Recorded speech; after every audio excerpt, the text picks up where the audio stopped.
Hello friends, welcome back to my YouTube channel. आज बनाना सीखेंगे अफ़गानी पैंट। तो इस तरह से मैंने 2 मीटर फैब्रिक लिया है, उसको पहले लंबाई में उसके बाद चौड़ाई में फ़ोल्ड कर लिया है। इस तरह से ये 4 फोल्ड फैब्रिक हो गया है। ओपन वाला पार्ट मैंने अपनी तरफ रखा है और बंद भाग दूसरी तरफ। सबसे पहले इसकी लंबाई की मार्किंग कर लेते हैं। और फर्स्टली हमें ये देखना है कि हमें अपना पोंचा जो है वो कितने इंच रखना है। तो मुझे 2 इंच पोंचा नीचे तैयार करना है, वो हमारा अलग से पट्टी अटैच होगी, इसलिए उसको हमें माइनस कर लेना है। 2 इंच इंची टेप को नीचे की तरफ निकाल करके उसके बाद लंबाई की मार्किंग करेंगे। मैंने 37 इंच पे इसकी लंबाई की मार्किंग की है। अब स्केल से हम सीधी लाइन यहाँ पे एक ड्रॉ कर लेते हैं। ये लाइन ड्रॉ हो जाने के बाद अब हमें ऊपर की तरफ से अपना जितना भी हमें इसको घेर इसका रखना है उसकी मार्किंग करेंगे। तो इसके लिए आपको ज़रूरत होगी हिप मेजरमेंट की। मेरे मेजरमेंट के अकॉर्डिंग 40 हिप के हिसाब से 40 इंच का हम फोर्थ पार्ट लेंगे तो हो जाएगा 10 इंच। 10 इंच में हम 5 इंच एक्स्ट्रा रखेंगे लूजिंग के लिए, तो 15 इंच पे मैंने यहाँ मार्किंग कर ली है।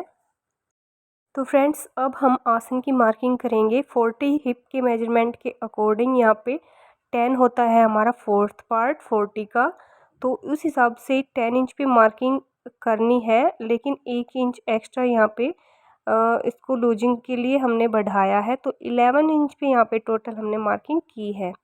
अब इसको सीधी लाइन इस तरह से ड्रॉ करके यहाँ पर इस तरह से एक बॉक्स बना लेंगे और कर्व शेप दे करके यहाँ हम आसन की फिनिशिंग देंगे। आसन वाली गोलाई पर जो सीधी लाइन हमने बनाई थी वहाँ पर 2.5 इंच आगे तक यहाँ पे इस तरह से निशान लगाएंगे। जो हमारी गोलाई वाली शेप है वो इसी तरह से यहाँ पे आएगी। अब हम चलते हैं नीचे की तरफ। नीचे हमें कितना हमारी मोहरी तैयार करनी है, तो मुझे 6 इंच तैयार करनी है। आप 6 इंच मोहरी तैयार करने वाले हैं तो 16 इंच यहाँ पर मार्किंग कर सकते हैं लूजिंग के लिए। यहाँ पे प्लेट्स डलेंगी, गैदरिंग्स बनेंगी। तो नीचे की तरफ मैंने 15 इंच पे निशान लगाया है, क्योंकि ये कॉटन का कपड़ा है इसलिए इसमें नीचे की तरफ ज़्यादा मार्जिन नहीं रखेंगे। जो थोड़ा सा फ्लेक्सिबल कपड़ा होता है, सॉफ्ट कपड़ा होता है, उसमें नीचे की तरफ ज़्यादा घेर रख सकते हैं। कॉटन वाले फैब्रिक में अच्छा लुक नहीं आएगा अगर ज़्यादा फैब्रिक रखेंगे तो। फ्रंट पार्ट की मार्किंग हो चुकी है, अब बैक पार्ट की मार्किंग करेंगे। फ्रंट वाले पार्ट से पीछे वाला पार्ट हमारा 2 इंच एक्स्ट्रा होगा, तो इस तरह से यहाँ पे 2-2 इंच पे मार्किंग करके इस तरह से तिरछी लाइन ड्रॉ कर ली है। अब चलते हैं आसन की तरफ। पीछे वाला आसन भी हमारे फ्रंट वाले आसन से बड़ा होगा, तो पहले मैं यहाँ पर फ्रंट वाले पार्ट के लिए ही ऊपर की तरफ मार्जिन रख रही हूँ इलास्टिक डालने के लिए। तो मेरी जो इलास्टिक है वो 1.25 इंच के लगभग है, तो मैंने यहाँ पर 2.25 या फिर 2.5 इंच भी ले सकते हैं, उतने पे मार्किंग की है। बैक वाला पार्ट हमें लंबाई में भी आसन जो है बड़ा रखना है, फ्रंट वाले से लगभग 2.5-3 इंच। तो यहाँ पर मेरा फैब्रिक जो है थोड़ा कम पड़ रहा है।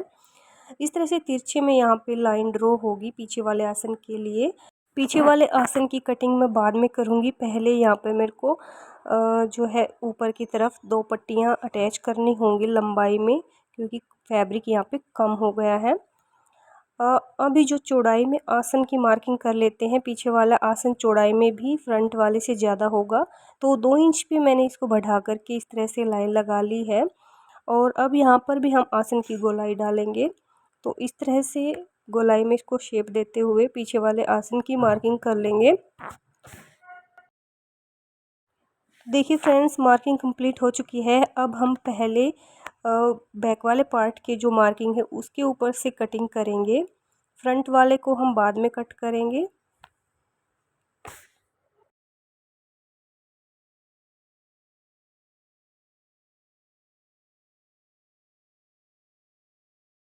ऊपर से हमारा जो कपड़ा है वो जॉइंट है, तो पहले उनको हम अलग करके 2 पार्ट कर लेते हैं।